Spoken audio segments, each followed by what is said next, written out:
Last week I did a review of Tyler Perry's The Haves and the Have-Nots, seasons 1, 2, and 3. In my review, my premise is that Hannah, this story is the story of the 21st century African American slave.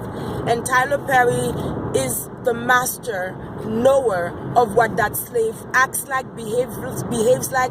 I would even venture to say that the fact that Tyler Perry has made this character, Hannah, normal, secondly makes me question his motive, because I know this is his community service and he has done best to show us what a slave act like. And if we cannot see it, that is not his fault. But at the same time, he's also presenting the slave as a normal entity, and that's not normal to do that. So what I wanted to do, because when I went into parts 1 and 2 of the review, I did not elaborate enough on why I said that the character Hannah compromises her own spirituality.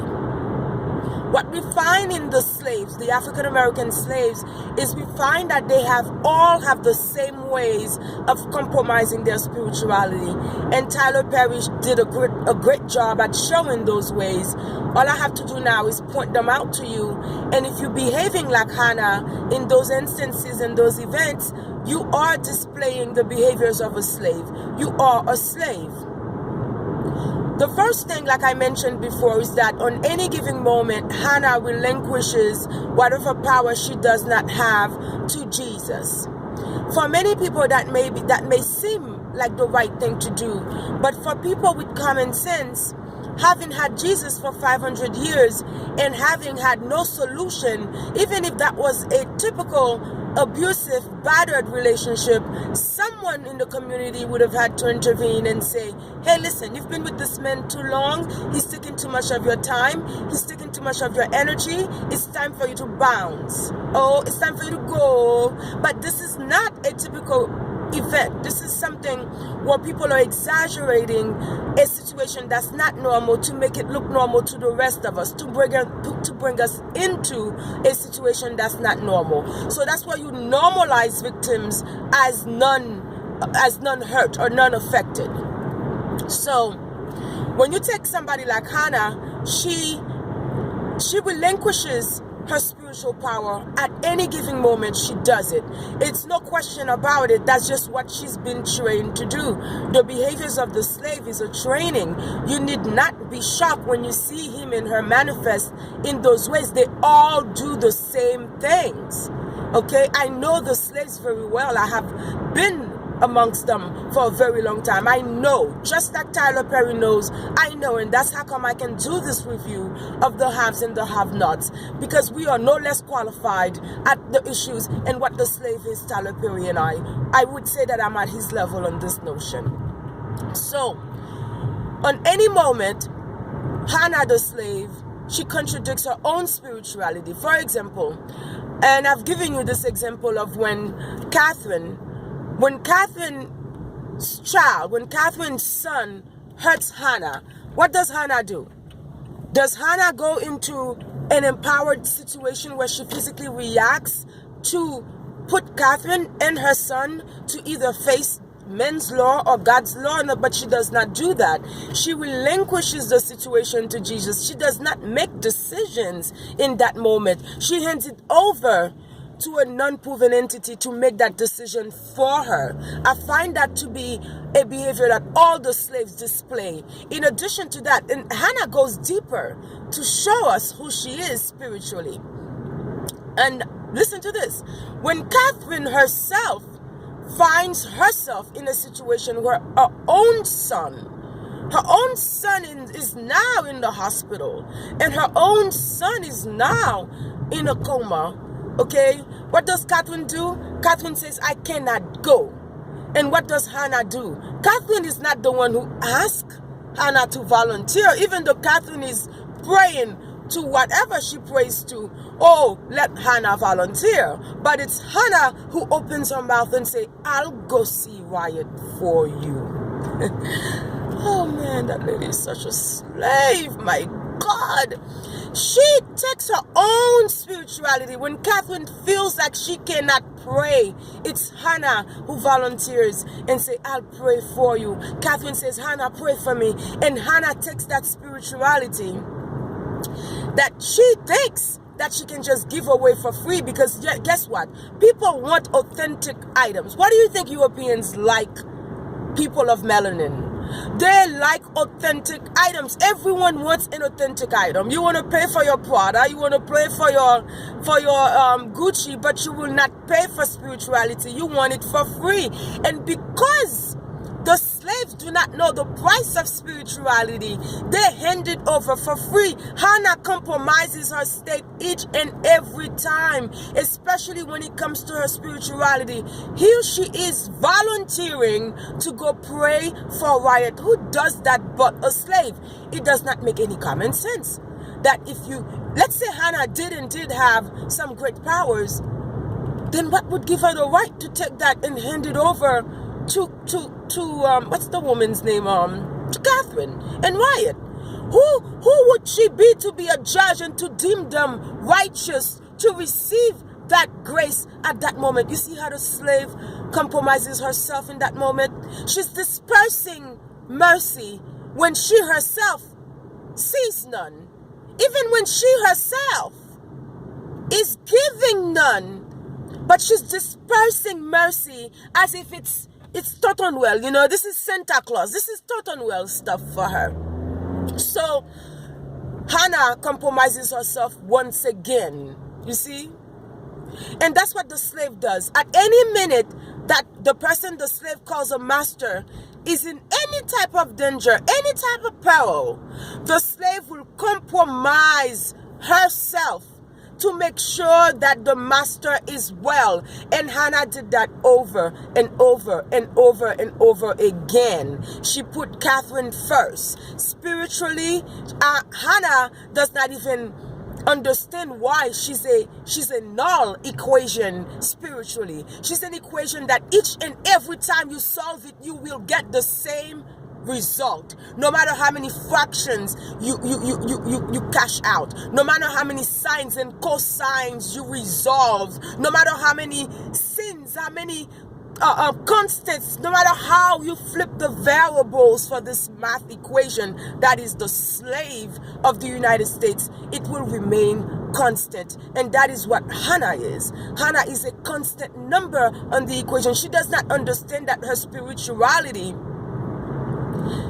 if she has such a thing, if she possesses such a thing, she doesn't understand how it would not be a good idea for her to disperse it to Catherine, because who is she?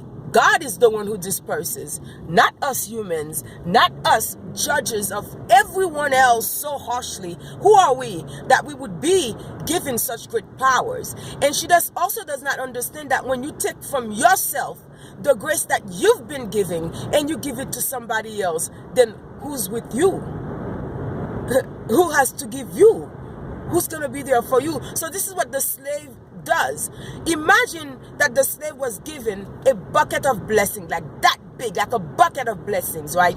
Imagine that the slave was given such a bucket, and each time the slave kept dispersing and taking out of that bucket to free his slave master, to free his slave owner, to free the people who are indeed keeping her in that state, but she kept taking out of her spiritual grace and she kept dispersing to these people. And when she needs it for herself, where is it? Where is it? Okay, because the slave has a different notion of spirituality, because the slave has been taught to have a different notion of spirituality. When you take the concept of Jesus, the only people, and I'm not talking about people who talk about Jesus, because just because the Catholic Church is talking about Jesus does not mean they believe it. Just because the heads of state are mentioning Jesus does not mean they believe it. They mention it to leverage your conscience. They mention it because they know they've done a great job at manipulating your mental. So they mention it to pull your mental strings. Then just because they mention it does not mean they believe in it. Okay, it's their leverage against you. And if you ever were to get foolish, Jesus would put you in your place. And if you ever were to want your wealth, Jesus would put you in your place. And that's what Hannah does. Each time she gets an opportunity to cash in for what is due to her, she does not. And that's why the children of the slaves, the children of the African Americans, that's why today they have not much. I wouldn't say not much. They have nothing. Because they were not taught to value what their parents have as riches.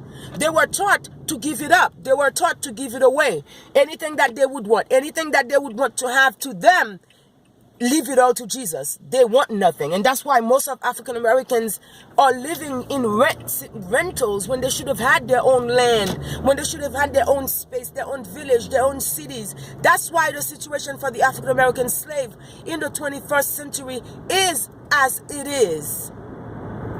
You drop the spiritual ball, somebody else will pick it up and they will pocket it. People think spirituality is free. Why, Hannah?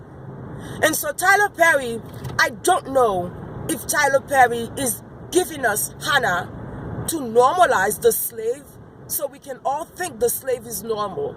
Because what happens with the African American slave is it doesn't matter where you're from. It doesn't matter where you come from. The African American slave wants to be right next to the European. In his esteem, because he's been taught that, in his esteem, this is the top. This is where I want to acquire. And for as long as I'm right next to that European, I'm valuable. That's why Hannah goes back into servitude. That's why Hannah re-enslaves herself back with the choirs over and over. She volunteers her services. That's why. Because when she's not doing those petty jobs and those works that she gives away for free, when she's not doing that, she feels valueless. She has zero value to her psyche. The African American slave psyche has been broken down to where it's only important and relevant when it's in servitude, to whom he and she deems worthy, which is the European that he's been attached to since the foundation of this slave state, which is a business.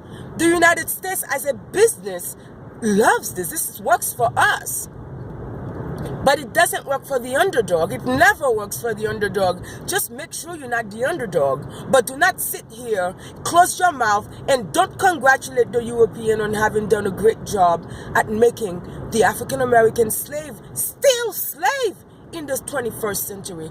So in a matter of spirituality speaking, Hannah drops the ball each and every time. She does not account for herself. When it's not Jesus, it's the choirs. It's never Hannah in charge of her. And there is nothing normal about the ways that she uses kindness to become a sickness.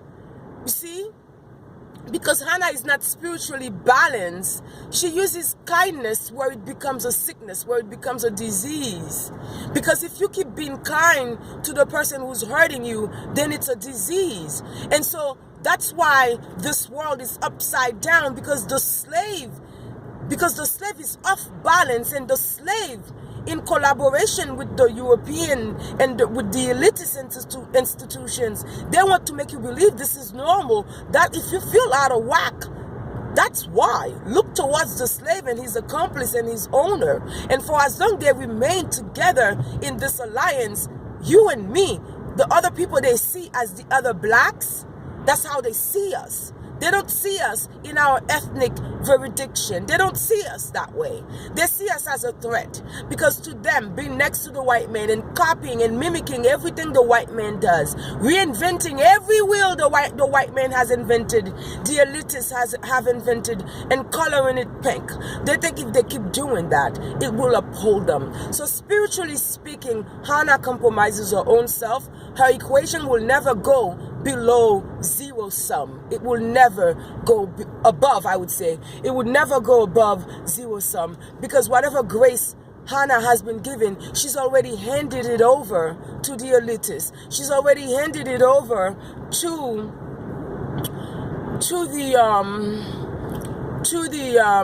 the choirs. So how can she herself have any grace left? Like, who would be so foolish to give Hannah any grace left? And that's why the struggle for the African American slave remains that way. Hannah will keep being in slavery, and she will keep her children in slavery. It's her job to keep her children in slavery. The elitist has taken on a new shape, a new color, a new form. It no longer has time to micromanage the slaves. It has hired and has positioned other slaves to where they do that job. And Hannah and people like Hannah are slaves, but they will never see that they are slaves. They will never see their purpose because they have been trained just that way.